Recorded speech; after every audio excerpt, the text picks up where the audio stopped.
जय श्री कांतानाथ की जय हो, शिव जी की जय हो, शिव परिवार की। तो आज हम सभी गुरु प्रदोष यानी गुरुवार प्रदोष व्रत कथा का श्रवण करेंगे, जिसको पढ़ने या सुनने मात्र से मनुष्य के सारे कष्ट दूर हो जाते हैं। वह मनुष्य की सारी मनोकामनाएं पूर्ण हो जाती हैं।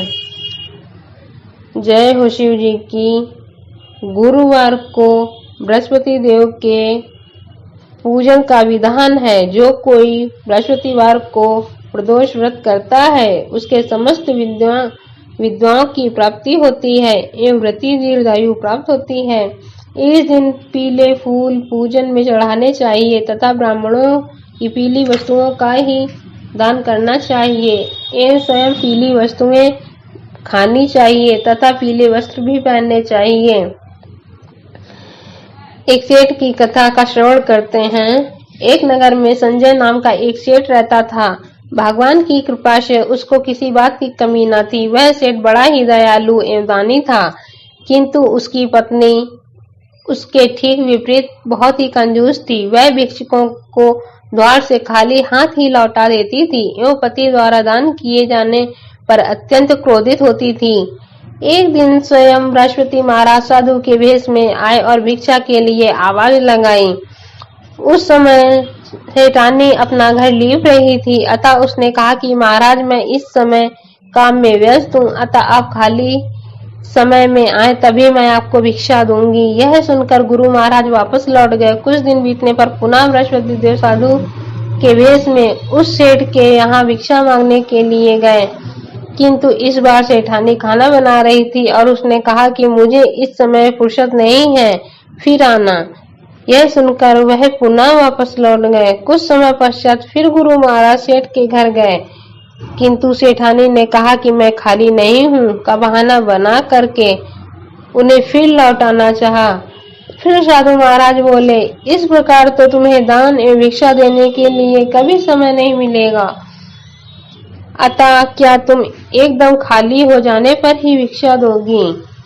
तो साधु की बात सुनकर सेठानी ने कहा कि हाँ महाराज, मैं खाली होने पर ही भिक्षा दे सकूंगी। यह सुनकर साधु स्वरूप बृहस्पति महाराज ने कहा कि तुमको एक उपाय बताता हूँ, जिसके करने से तुम अवश्य ही खाली हो जाओगी।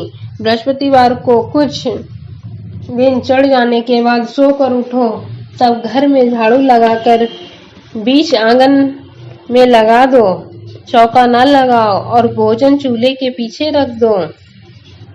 घर में कोई पीली वस्तु न खाए तथा पीले वस्त्र न पहने। घर के लोग बृहस्पतिवार को बाल अवश्य बनवाएं तथा जब अधिक रात हो जाए तब दीपक जलाना। इस प्रकार तुम शीघ्र ही खाली हो जाओगी। ऐसा कहकर साधु रूपी बृहस्पति महाराज वहां से थोड़ी दूर चलकर अंतर ध्यान हो गए। फिर सेठानी ने साधु द्वारा बताए हुए कथन के अनुसार अपने कार्य करने प्रारंभ कर दिए, जिससे कुछ ही दिनों में सब धन धान्य नष्ट हो गया। वह भोजन तक को तरसने लगी, किंतु जब सेठानी को पूर्ण अवकाश था, कुछ दिन बीतने पर बृहस्पति महाराज फिर उस सेठानी के घर भिक्षा लेने के लिए गए। सेठानी साधु को पहचान कर बोली कि इस समय मेरे पास कुछ भी नहीं है, मैं आपको क्या दे सकती हूँ? यह सुनकर साधु महाराज बोले कि अब तो तुम्हें हर समय अवकाश है, अब तो तुम्हें कुछ हमें देना चाहिए। साधु महाराज की बात सुनकर सेठानी ने पहले की हुई गलतियों के लिए क्षमा मांगी और कहा कि आप मेरे ऊपर दया करके मुझे ऐसा कोई उपाय बताएं कि जिससे हमें धन धन की पुनः प्राप्ति हो। अब हम कभी किसी को भी खाली हाथ नहीं लौटाएंगे और आप जिस प्रकार भी कहेंगे मैं आपका कहना मानूंगी।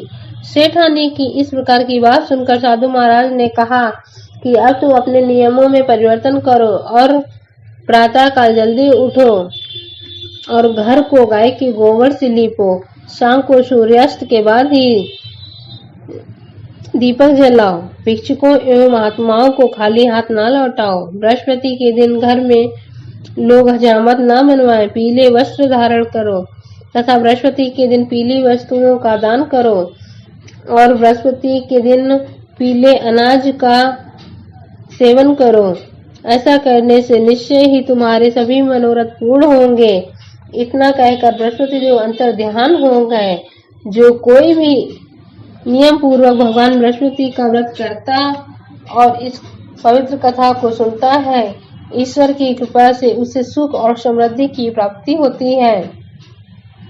इसमें किसी प्रकार का संशय नहीं है।